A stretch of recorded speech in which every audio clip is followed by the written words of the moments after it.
Yang namanya masalah di dalam rumah tangga, obrolin. Jangan didiemin. Kenapa? Itu akan menjadi bom waktu.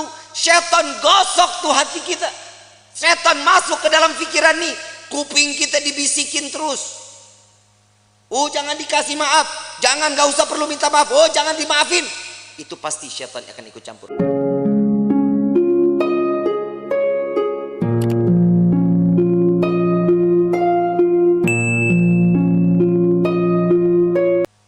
Orang dulu beda sama orang sekarang. Kalau orang dulu mah ya Allah dapat rezeki berapa aja mah boleh, alhamdulillah. Istri sekarang banyak nuntut. Gaji kemarin sekian, kenapa sekarang sekian? Betul nggak? Kenapa begitu?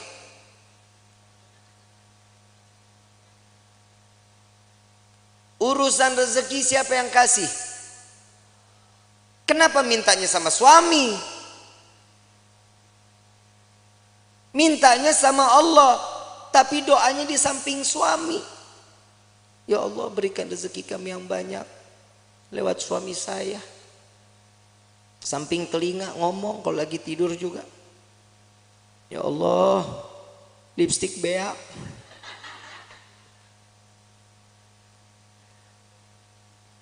Itu suami pasti mimpinya nggak bagus. Rumah tangga itu dijalanin, bukan dipikirin. Betul nggak? Jalanin rumah tangga. Ya ada kerikil-kerikil rumah tangga, ya wajar. Kita jalan aja kadang suka ada yang bolong jalanan. Betul? Saat dimana kerikil itu ada, itu pembelajaran bagaimana caranya kerikil itu hilang. Ambil sapu, singkirin. Jangan ditimbun, bakal jadi gede. Orang lewat susah. Yang namanya rumah tangga itu jalanin. Jalanin semata karena apa? Karena Allah. Cari ridho, selamat, imannya juga dipakai. Yang namanya manusia itu ditegur lewat perkataan Allah. Takwanya yang diingetin. Kenapa? Karena pernikahan itu wajib dijalani dengan ketakwaan, dengan ibadah kepada Allah. Suami istri kalau jalan ibadah sama-sama di hadapan Allah dengan mencari keridhaan Allah, selamat rumah tangga kita, ibu bapak. Selamat. Ibu bikin kopi, ridho. Ya Allah, saya ingin bikinin kopi buat suami saya. Jangan dicampur sianida. Pahit. Bikin karena ridho, kehidupannya apapun senyum. Tadi saya bilang, jangan takut saat nanti setelah pernikahan rezeki kalau Allah lagi kurangin, terima aja. Ujiannya tuh di dalam hidup kita. Itu ujian pertama. Kadang ada pernah dengar nggak orang baru nikah 2 bulan 3 bulan cerai? Ada nggak? Ada. Kenapa? Karena tidak menerima hasil apa yang telah diberikan oleh Allah. Allah udah jamin di dalam Al-Quran, fa inna ma'al usri yusran, inna ma'al, setiap kesulitan pasti ada kemudahan, ada jalan keluar. Gak mungkin setiap jalan keluar itu buntu, gak mungkin. Allah menetapkan satu ujian kepada setiap hamba, pasti hamba itu punya kekuatan. Allah gak jahat kayak kita. Kadang kita nyuruh orang seenak-enaknya, itu orang gak mampu juga kita harus wajibin. Tapi kalau Allah memerintahkan kita karena tahu Allah ini manusia ini mampu, ini orang tahu cara jalan keluarnya, Allah kasih jalan keluarnya. Wa wajadaka dhalam fahada. Allah kasih petunjuk di dalam kehidupan. Ini ayat buat siapa? Nabi SAW. Saat Nabi berjumpa dengan 2 arah, harus kemana? Ke kanan kah? Lurus kah? Ke kiri kah? Kemana? Tapi Allah kasih petunjuk jalan. Makanya di dalam rumah tangga petunjuk itu wajib kita cari. Bagaimana caranya? Tahajud jangan ditinggalin, sholat duha jangan ditinggalin, sholat taubat, hajat, minta sama Allah. Kenapa? Saat seorang istri sujud, saat seorang suami sujud, ini akan mendapatkan pandangan kasih sayang oleh Allah. Keluarganya pasti sakinah, aman, tenang. Yang kedua, mawaddah. Mau apapun kendala di dalam rumah tangga tetap ngegemesin. Tahu ngegemesin? Bercanda tuh di dalam rumah tangga harus. Suami istri jangan tegang-tegang. Cuman nanya, gaji berapa sekarang? Lu berapa? Gue sekian. Banyakan gua. Jangan. Saling. Bercanda bagaimana? Sekiranya yang dilihat istri suka, suami suka. Ada kisah ini, Sayyidina Ali karamallahu wajha, menantu Rasulullah sallallahu alaihi wasallam, pernah ada konflik saat Siti Fatimah berbicara. Saat Siti Fatimah berbicara itu, Sayyidina Ali ngerasa tersinggung. Wajahnya berubah. Gak seneng. Tapi gak berani untuk ngucapin Sayyidina Ali. Kenapa? Karena memandang, ya Allah ini anaknya Nabi. Saya marah, saya takut dosa. Enggak dibicarain, tapi masang wajah berubah.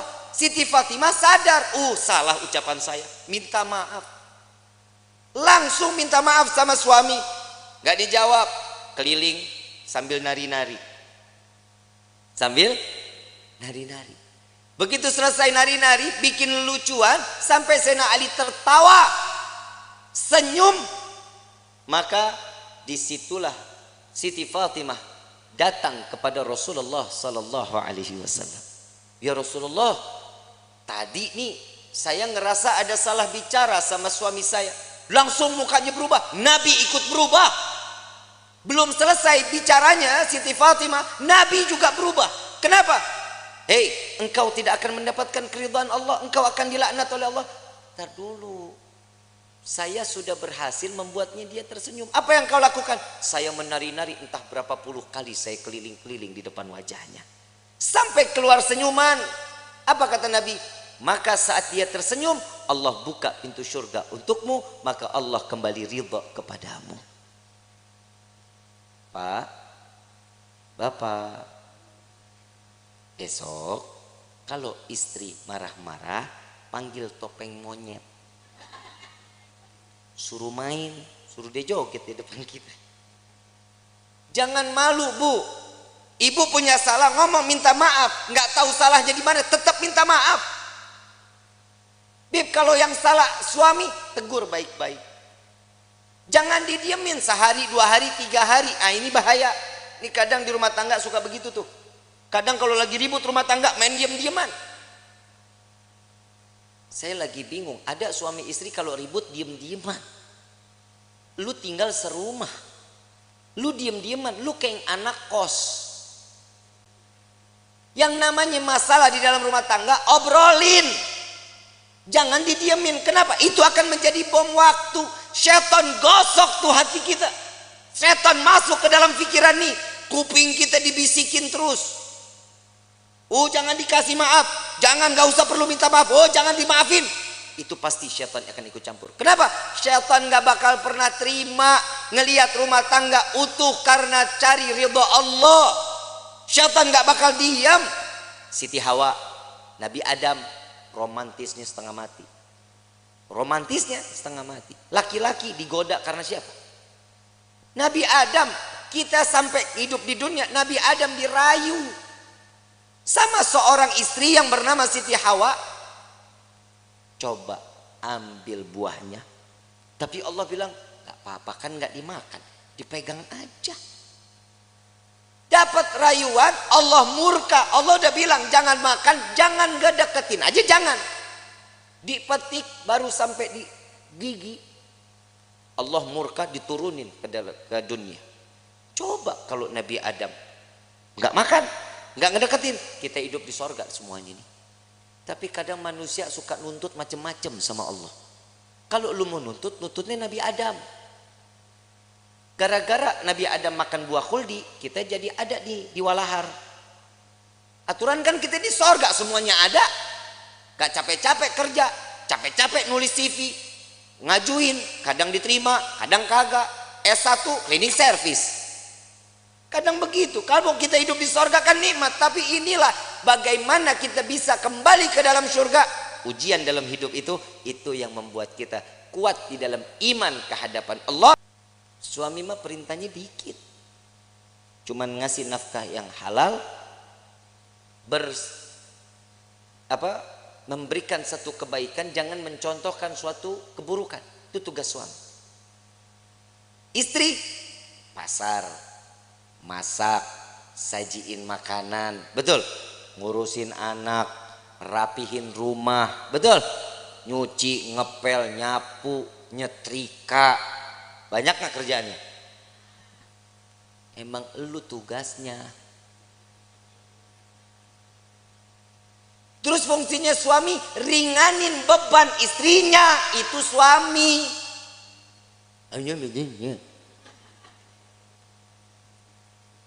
Yang namanya suami kalau lagi istri nyuci, suami yang ngejemur.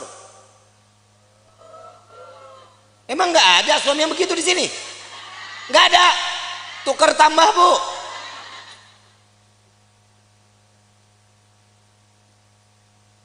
Suami angkatin jemuran, istri yang nyetrika. Nggak ada. Suami yang ke pasar, istri yang masak. Nggak ada. Ya derita lu dah. Ngeringanin beban istri itu salah satu pahala untuk suami. Minimal saat istri lelah, pundak kita berharga, Pak, buat istri. Saat istri mengadu, yang aku capek hari ini, sini saya. Sini.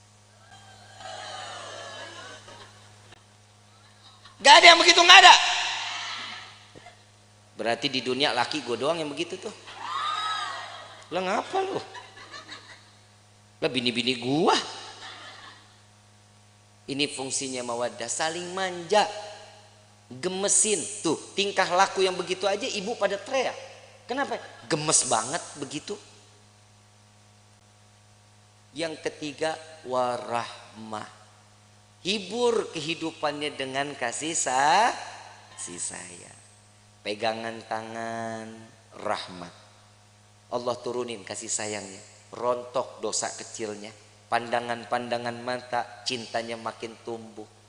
Tapi Pak, jujur kita jadi suami banyak ngedoain istri, istri belum tentu doain kita, Pak. Lah emang benar, Pak, boleh dipercaya mau enggak, Bapak ntar tidur pandangan-pandangan mata, yang namanya suami ngelihat istri, pasti di dalam hatinya, ya Allah, istri saya capek dari pagi sampai gini hari, belum ngurusin saya, belum apa-apa, ya Allah, kesian. Jadiin semuanya capeknya, lelahnya jadi nilai ibadah di hadapanmu, ya Allah. Itu suami doanya. Kalau istri ngelihat kita, Pak, lagi tidur pandang-pandangan, ya elah, laki gue begini banget, mana mata belok, hidung pesek, hitam, hidup lagi. Tuh istri begitu. Tapi ingat, Pak, semua apa yang dilakukan oleh seorang istri contoh dari suaminya.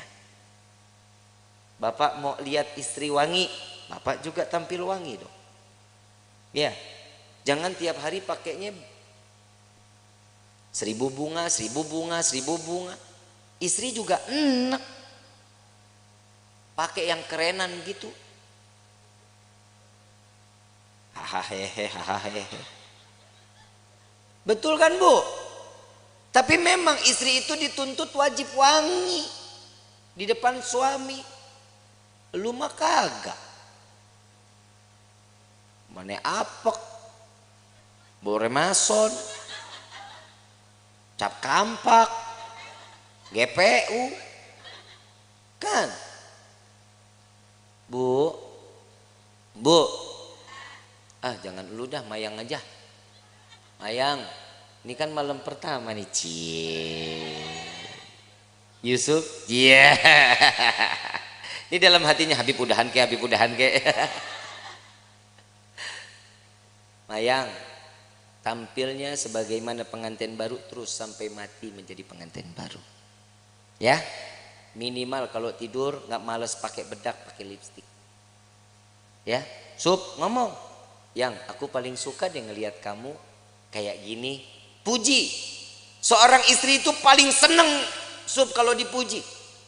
Yang hidung kamu tuh kayak baskom.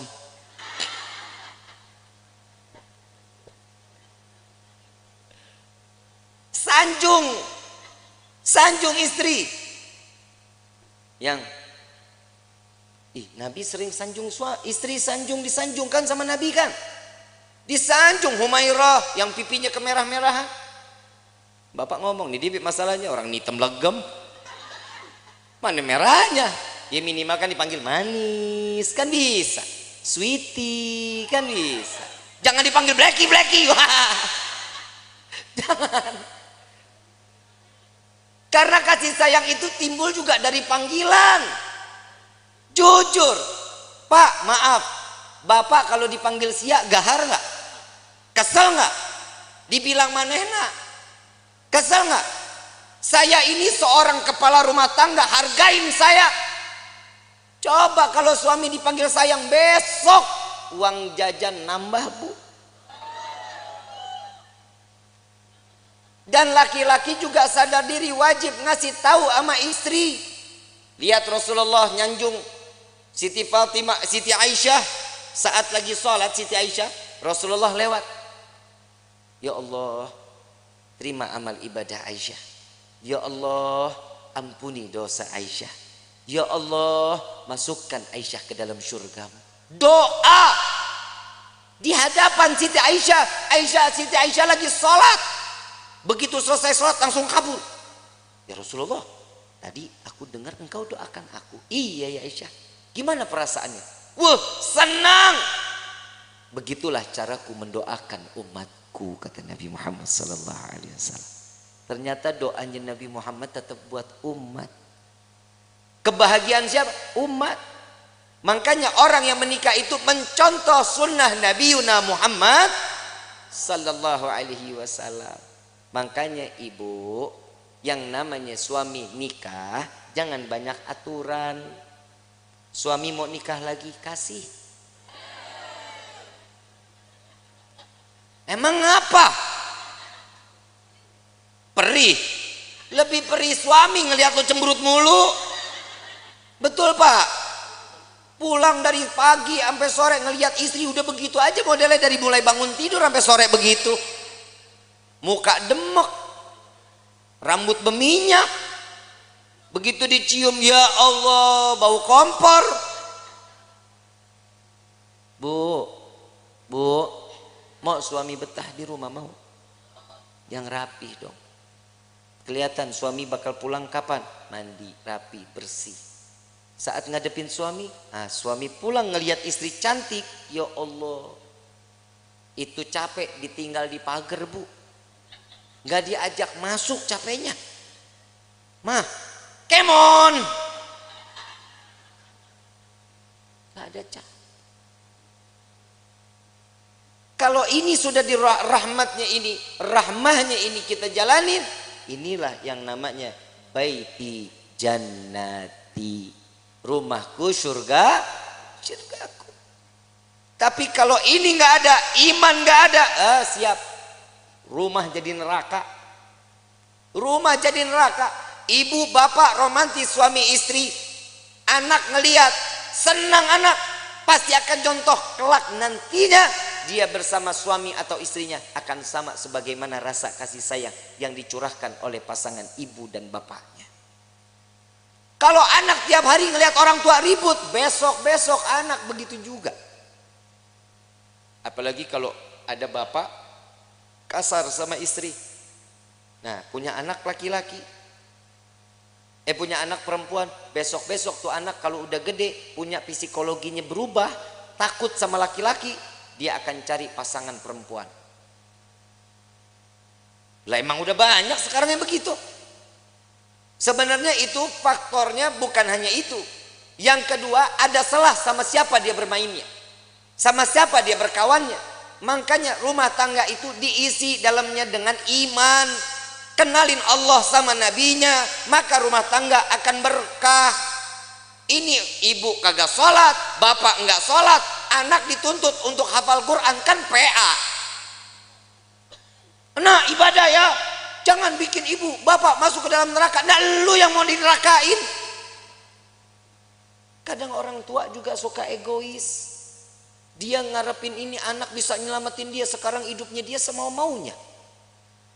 Kasih kenal anak kepada Allah sama Nabi. Itu yang bikin tenang. Bapak, ibu enak ibadah. Ibu enak pengajian. Anak terlepas rambutnya. Kelihatan sama yang bukan mahramnya. Hati-hati.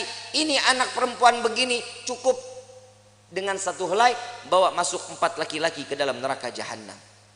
Bapaknya, pamannya, baik itu dari ibu atau dari bapak, suaminya, anak laki-lakinya. Jangan jadi aman. Makanya saya selalu mengatakan saat proses pemakaman, simak baik-baik. Untuk para alim ulama, para kiai, para asatid, saya ingin menyampaikan, untuk prosesi pemakaman perempuan dilarang ikut di dalam proses pemakaman. Ngaji, makanya ngaji. Jujur kiai, jujur ustadz, ustazah, benar. Ini yang masih menggunakan tradisi ini cuma para habaib sama syarifah. Sekarang proses pemakaman saat keranda jenazah dibawa, perempuan ikut di belakang. Saat perempuan atau si jenazah ingin diproses masuk ke dalam liang lahat, perempuan pada ngejejer di dekat lubangnya. Hati-hati. Yang namanya perempuan itu banyak larangannya. Tangan terbuka segini ini aurat. Ibu yang ngebuka aurat, jenazah yang disiksa.